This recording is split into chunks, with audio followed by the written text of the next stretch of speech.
آج قوم کے ساتھ جو کھلواڑ کرنا ہو کر لو، لیکن آخر موت ہے، موت مرنا سب کو ہے، عوام کو بھی اور خطبہ کو بھی۔ اس لیے خدا کے لیے آپ سے بھی کہتا ہوں، ایسے لوگوں کا اعلی کار نہ بنو جو صحابہ کے نام پر اہل بیت پہ سوالیہ نشان کھڑا کرتے ہیں، اور ایسے لوگوں کا بھی اعلی کار نہ بنو جو اللہ اکبر اہل البیت کے نام پر صحابہ کو گالیاں دیتے ہیں۔ واللہ صحابہ ہماری ایک آنکھ ہے اور اہل بیت ہماری دوسری آنکھ ہے، ہم دو آنکھ والے ہیں، اور ہمارے ایک ہاتھ میں صحابہ کا دامن ہے اور ایک ہاتھ میں اہل البیت کا دامن ہے۔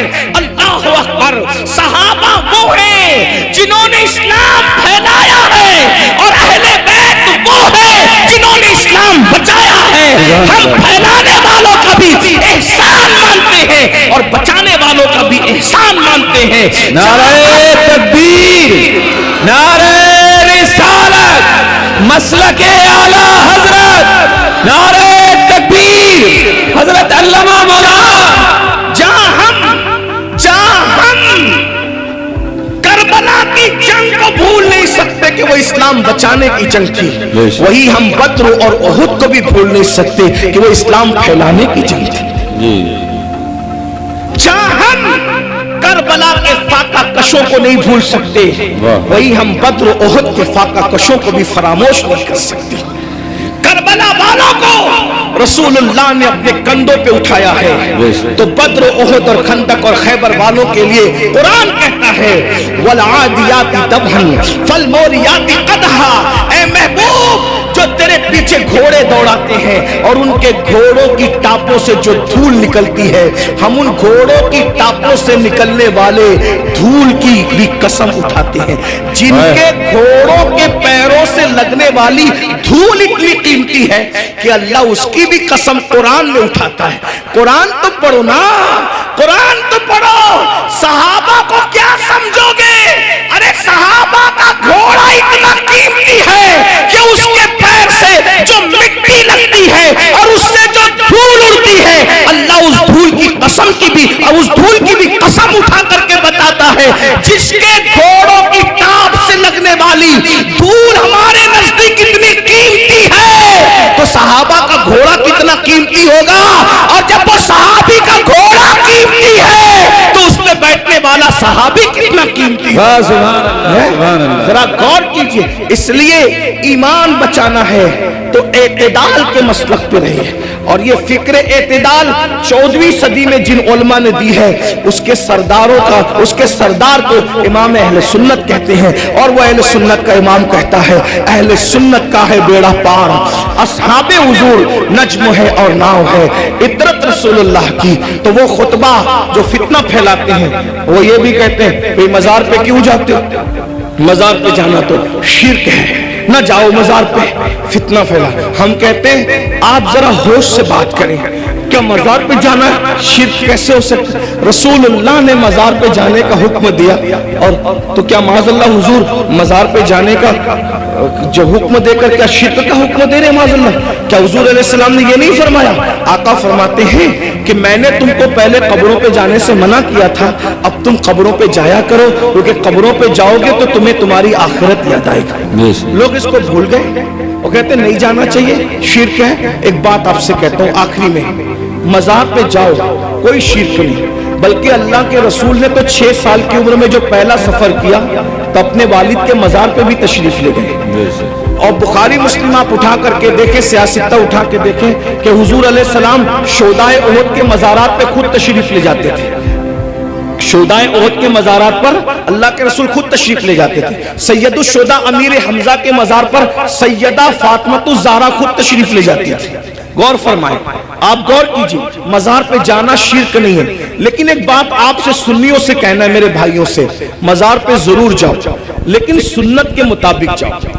آج ہماری سنی قوم اپنے مسلک کو خود بدنام کرتے ہیں، وہاں جا کر کچھ لوگ علم نہ ہونے کی وجہ سے سجدہ کرتے ہیں۔ ہمارے مذہب میں، اسلام میں سجدہ کرنا اللہ کے سوا کسی کو جائز نہیں۔ آپ غلطی کرتے ہو، دیکھو اگر کوئی مسلمان شراب پیتا ہے تو کیا اس کا الزام اسلام پر آئے گا؟ بولو بھائی، بتائیے صحیح کہہ رہا ہوں غلط کہہ رہا ہوں؟ کس اگر مسلمان شراب پیے تو کیا اس کا الزام اسلام پر آئے گا؟ بولے نہیں آئے گا، کیونکہ اسلام نے شراب حرام کیا ہے۔ اب کوئی شراب پی رہا ہے تو یہ اس کی اپنی نادانی ہے، اسلام کا اس میں کوئی قصور نہیں ہے۔ تو اگر معاذ اللہ کوئی جاہل ان پڑھ قبر پہ جا کے سجدہ کر رہا ہے تو اہل سنت اس کی تائید کبھی نہیں کرتے۔ ہمارے امام سیدی اعلیٰ حضرت نے تو پوری کتاب لکھی، الزبدۃ الزکیہ، سجدے تعظیمی کی حرمت پر آپ نے پوری کتاب لکھی۔ تو غیر اللہ کو سجدہ تعظیمی حرام ہے، اور معاذ اللہ اگر عبادت کی نیت سے کرے تو شرک ہے۔ یہ ہم اہل سنت کا مسلک ہے۔ سجدہ کرنے کے بارے میں ہم سنیوں کو لوگ بدنام کرتے ہیں، جھوٹ بولتے ہیں، تجاول عارفانہ سے کام لیتے ہیں کہ ہم تائید کرتے ہیں۔ ہمارے کسی سنی ذمہ دار عالم نے کبھی قبر پر سجدہ کرنے کی اجازت نہیں دی، اس کی تائید نہیں کی۔ بھائی اگر ہم قبروں کو سجدہ کرتے تو پھر ہم مسجدیں کیوں بناتے؟ ہم اتنی محنت کر کے چندے کر کے مسجدیں کیوں بناتے ہیں؟ بھائی جو قبروں کو سجدہ کرے گا اس کی مسجد کیسے ہوگی؟ ہماری مسجدیں ہیں، اور آج بھی اتنی گنڈا گردی لوگوں نے کی ہمارے ساتھ، آج بھی پورے ملک ہندوستان میں نہیں بلکہ پوری دنیا میں سب سے زیادہ اگر کسی کی مسجدیں ہیں تو وہ صرف اور صرف ہم اہل سنت و جماعت کی مسجد۔ اتنی مسجدوں پر قبضہ کیا، ناجائز قبضہ کیا، چھینا، پھر بھی سب سے زیادہ مسجدیں ہماری ہیں۔ الحمدللہ دلی کی جامع مسجد کے بانی سے لے کر مراد آباد کی جامع مسجد کے بانی تک تاریخ اٹھا کر کے دیکھ لو، سب کے سب آپ کو اہل سنت ملیں گے، کوئی اہل بدعت آپ کو نہیں ملے گا، الحمدللہ رب العالمین۔ لیکن یہ بات سنیوں میں تم سے کہتا ہوں، قبروں پہ جا کے سجدہ مت کرو، اپنا اسلام بدنام ہوتا ہے، اپنا مسلک۔ اور ایک بات کہتا ہوں، جس چیز سے اللہ رسول نے روک دیا اس میں کبھی کوئی فائدہ ہی نہیں ہے۔ جب ہم اپنے نبی کو سجدہ نہیں کر سکتے تو ہم کسی ولی کو سجدہ کیسے کر سکتے ہیں؟ ہم کسی پیر کو سجدہ، آپ کو میری بات بری لگے گی تو معاف کرنا، لیکن یہ میں آپ کی آخرت کے لیے کہہ رہا ہوں۔ آپ سوچیں گے نہیں ہمیں تو فلاں نے بتایا۔ ایک بات میں آپ سے کہہ دوں، آپ کس کے مرید ہیں؟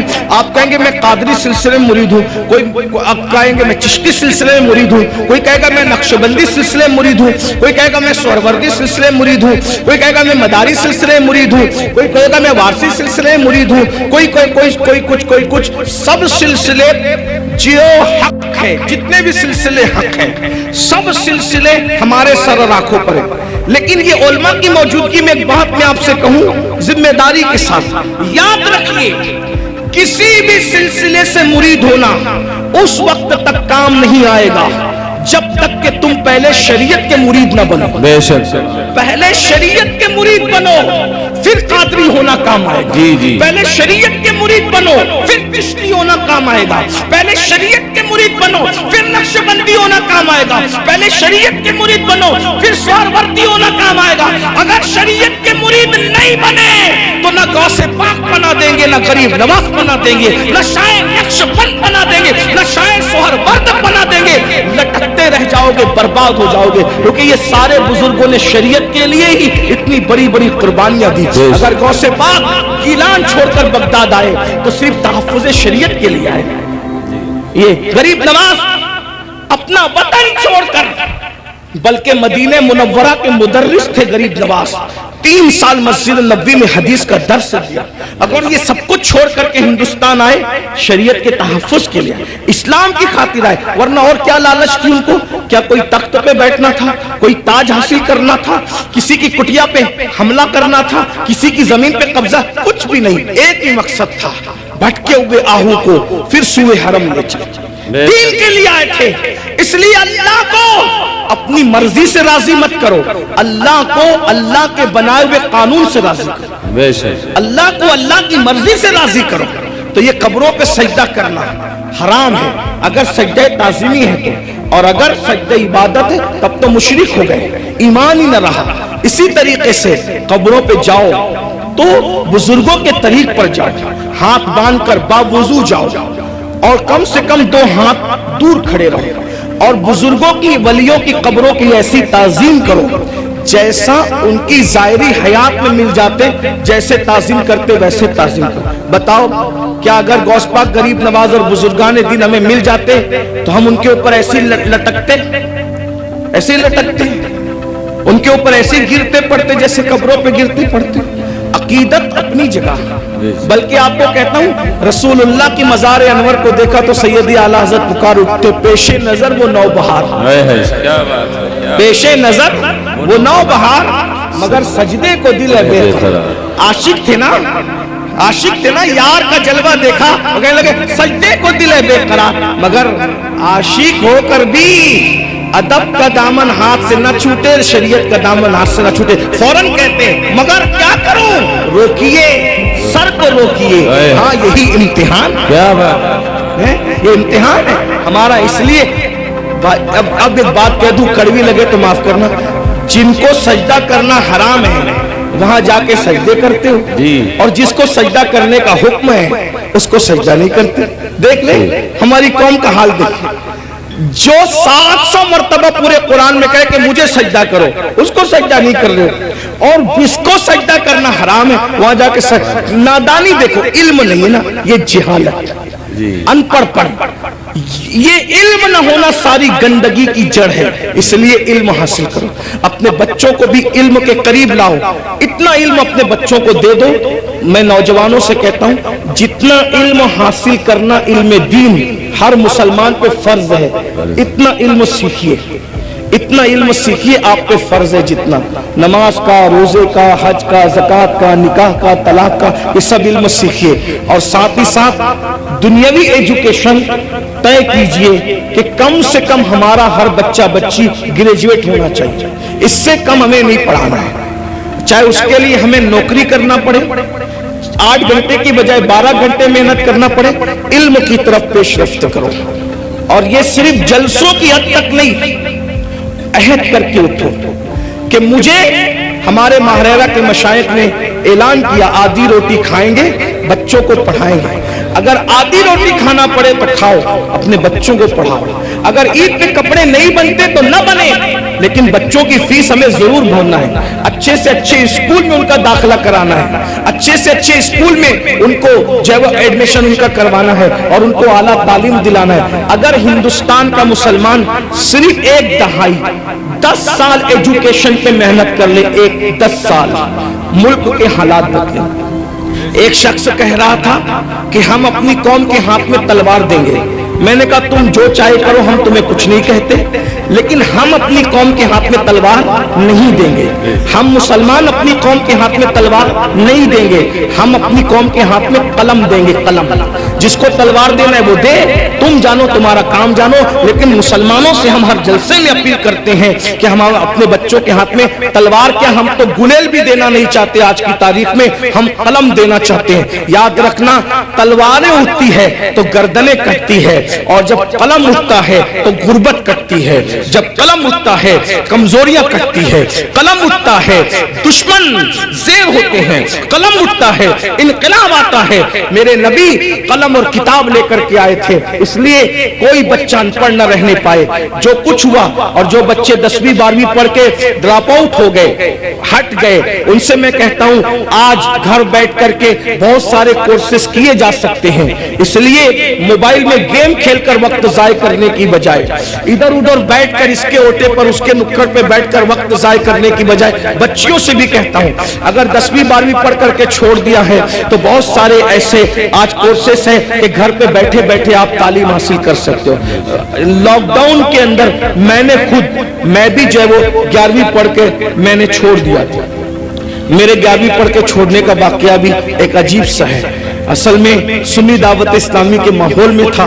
मैं 11वीं में जब जूनियर कॉलेज में मेरा एडमिशन हुआ, माँ बाप की तमन्ना थी कि इसको टीचर बनाएंगे, तो खास तौर पे अम्मी की तमन्ना थी इसको टीचर बनाए। मैं जैसे ही कॉलेज जूनियर कॉलेज में मैंने कदम रखा तो देखा कि लड़के और लड़कियां साथ पढ़ते हैं तो अब बेपर्दा है, और 11वीं में पहुंचने के बाद सब बालिग हो गए।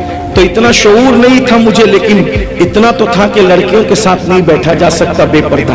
तो मैंने टीचर से कहा, क्लास टीचर से, अब्दुल अजीज सर हमारे थे, मैंने कहा कि लड़कियों के साथ तो बैठना नाजायज है। वो हंसने लगे, बोले हैरत है इस दौर में ऐसी बात कोई करता, तो पागल तो नहीं हुआ। मैंने 1 महीने तक के ये बात करता रहा। आखिर हमारे प्रिंसिपल ने कहा ऐसी बात नहीं। मैंने कहा या तो डिवाइड कर दें या तो फिर हम चले, और मैंने जो है वो फिर उसके बाद छोड़ दिया। मेरे सर मेरे घर तक आए। इत्तेफाक से वो मेरे अब्बा के भी क्लास टीचर रह चुके थे, मेरे भी एक ही स्कूल में, हमारे अब्बा ने भी पढ़ा हमने भी पढ़ा। तो वहां पर वो आए, कहा कि अब्बा, वो कहा कि तेरे बेटे को समझा कि ये पागल तो नहीं हुआ है। मैंने कहा कुछ भी हो, मैंने नहीं पढ़ना, शरीयत ने मना किया। हालांकि आप ऐसा नहीं करना, उलमा से आप पूछना, उलमा आपको बताएंगे हालात के तहत मामलात होते, लेकिन उस वक्त माहौल ऐसा था हमारा सुन्नी दावत इस्लामी का माहौल, तकवे का, परहेजगारी का। अब तो मुत्तकी नहीं है, वो परहेजगारियां ही नहीं है, लेकिन बहरहाल तो वो माहौल था, तो हम नहीं गए फिर। लेकिन मेरे अजीज साथी, मेरे बड़े भाई की तरह, वो भी एक स्कूल के प्रिंसिपल है और हमारी सुन्नी दावत इस्लामी के रुकने शूरा हैं, कारी रिजवान खान साहब। उसने कहा कि पढ़ ले भाई, वरना ऐसे ही रह जाएगा। मैंने कहा अगर मैं अच्छी नीयत से अल्लाह की शरीयत के लिए छोड़ रहा हूं तो अल्लाह इसका सिला मुझे देगा। और अल्लाह ने मुझे सिला ये दिया कि आज मैं एक English medium school and junior college का चेयरमैन हूं, अल्हम्दुलिल्लाह। और तकरीबन 50 टीचर्स जो है वो इस वक्त कमोबेश अल्हम्दुलिल्लाह जो वो हमारे अंडर में काम करते हैं। ये करम है, मुझे ये यकीन है शरीयत का दामन जिसने पकड़ा है तो अल्लाह ने उसको कभी जलील नहीं होने दिया, रुस्वा नहीं। लेकिन बहरहाल फिर मुझे एहसास था कि मैं पढ़ नहीं सका, फिर मेरी पूरी तवज्जो दीनी तालीम की तरफ हो गई। वैसे मैं 7th और 8th से मैं जो है वो आलिम कोर्स की तरफ चला गया था, लेकिन मैंने सोचा कि पूरी तवज्जो 11वीं के बाद इसी पे मरकूज कर दी जाए, उसी तरफ मैंने तवज्जो रखी। लेकिन फिर मुझे एहसास था कि मैंने दुनियावी तालीम को भी आगे बढ़ा, तो लॉकडाउन का फायदा उठाते हुए फिर मैंने एमए के अंदर एडमिशन लिया अभी, हाँ अल्हम्दुलिल्लाह। हाँ, और उसके पहले एग्जाम में शिरकत का प्रोग्राम था और उसकी तारीख और हज की तारीख सेम हो गई तो नहीं दे सका, लेकिन बहरहाल मैंने उस तरफ पेशरफ्त किया और इंशाल्लाह।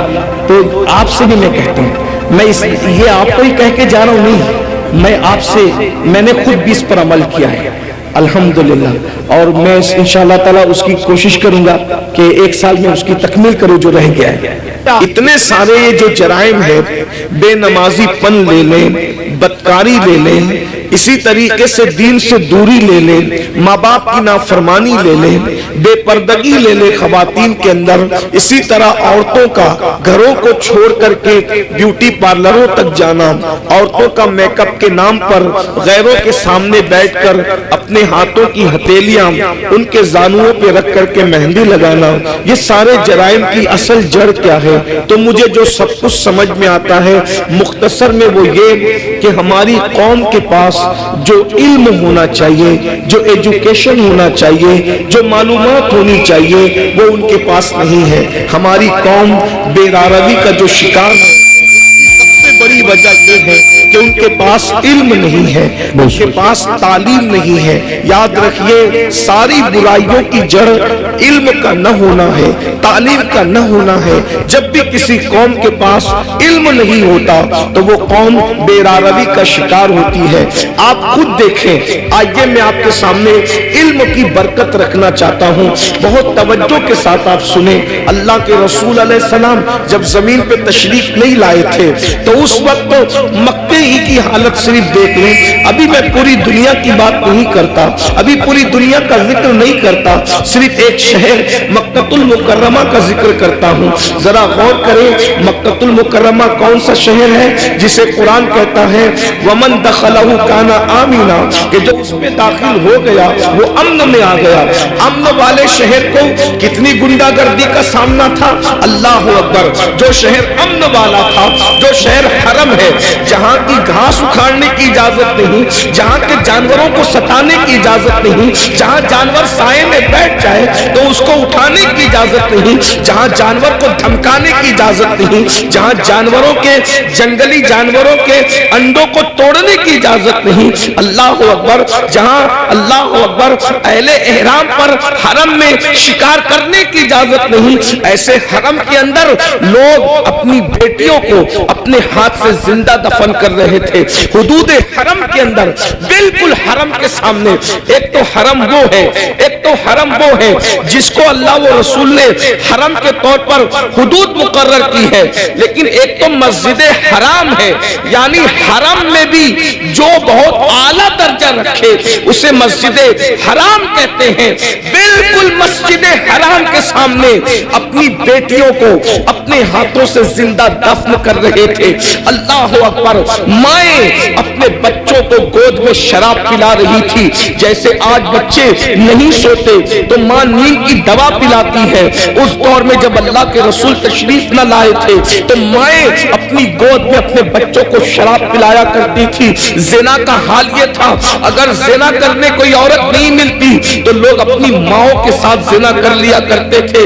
इतनी गंदगी थी कि एक एक औरत कई कई मर्दों के साथ अपना रिश्ता और ताल्लुक रखा करती थी। अल्लाह अकबर। जरा गौर करें, इस गंदे माहौल में जबकि जानवरों के साथ बदकारी हो रही है, माँ के साथ बदकारी हो रही है, माँ की गोद में शराब पिलाई जा रही है, अल्लाह के घर पे 360 बुत रख दिए गए हैं, नंगे होकर काबे का तवाफ करते हैं, औरतों को मनहूस समझते हैं, बेवाओं को मनहूस समझते हैं, बेवाओं के साथ बदसलूकी करते हैं, कमजोरों पे जुल्म करते हैं, कमजोरों का माल खा जाते हैं। जब अल्लाह के रसूल तशरीफ लाए, अल्लाह के रसूल अलैहिस्सलाम ने इतना गंदा माहौल देखा तो माहौल देखने के बाद हुजूर अलैहिस्सलाम ने उनके सामने नमाज की बात नहीं की। जरा मैं तवज्जो चाहता हूँ आप सबकी, अहले मिंबर की भी तवज्जो चाहता हूँ। जरा गौर करें माहौल कितना बिगड़ा हुआ था। हुजूर अलैहिस्सलाम ने पहले दिन नमाज की बात नहीं की, पहले दिन रोजे की बात नहीं की, पहले दिन हज की बात नहीं की, पहले दिन ज़कात की बात नहीं की, पहले दिन सदक़े की बात नहीं की। इतने गंदे माहौल में अल्लाह के रसूल जो सबसे पहला हुक्म लेकर के आए वो क्या था? इतने गंदे माहौल में सबसे पहला जो हुक्म लाए वो क्या था? तो कुरान कहता है इक़रा बिस्मि रब्बिकल लज़ी खलक़ खलक़ल इंसाना मिन अलक़। अल्लाह अकबर। अंदाजा फरमाए उस गंदे माहौल के अंदर हुजूर सबसे पहले इल्म की बात लेकर आए। पढ़ो लिखो, पढ़ो लिखो, क्योंकि हुजूर जानते थे जिस दिन इनको पढ़ना लिखना आ गया उस दिन इनकी जिंदगी बदल जाएगी। और अल्लाह के रसूल अलैहिस्सलाम अल्लाह की किताब लेकर के आए। अल्लाह के रसूल हमारे नबी किताब लेकर आए। हमारे नबी साहिबे किताब नबी है, साहिबे किताब पैगंबर है, साहिबे किताब रसूल है। और कौन सी किताब लाए? उसे कुरान कहा जाता है। कुरान को कुरान इसलिए कहा जाता है कि कोई किताब इतनी नहीं पढ़ी गई जितना कुरान पढ़ा गया है, और जितना कुरान पढ़ा जाएगा इतनी कोई किताब पढ़ी नहीं जा सकती। ये चैलेंज है, ये कुरान का मौजज़ा है कि दोस्त तो पढ़ेंगे, इसको दुश्मन भी पढ़ते नजर आएंगे। ये कुरान है। हुजूर कुरान लेकर के आए। अब बताओ हुजूर ने किस कौम को पढ़ाया? नमाज का उन्वान अपनी जगह, इनकार नहीं। रोजे का उन्वान अपनी जगह, इनकार नहीं। हज का उन्वान अपनी जगह, इनकार नहीं। ज़कात का उन्वान अपनी जगह, इनकार नहीं। हुजूर ने पहले पढ़ाया, अरब के जाहिलों को पढ़ाया, अरब के बोरिया नशीनों को पढ़ाया, अरब के बकरियों के ले जाने वाले जंगलों में बद्दुओं को पढ़ाया। और जब पढ़ाया तो इनकलाब क्या आया? देखो इल्म का इनकलाब कितनी जल्दी आता है। याद रखना, हर इनकलाब को आने में टाइम लगता है। इल्म का इनकलाब कितनी जल्दी आता है।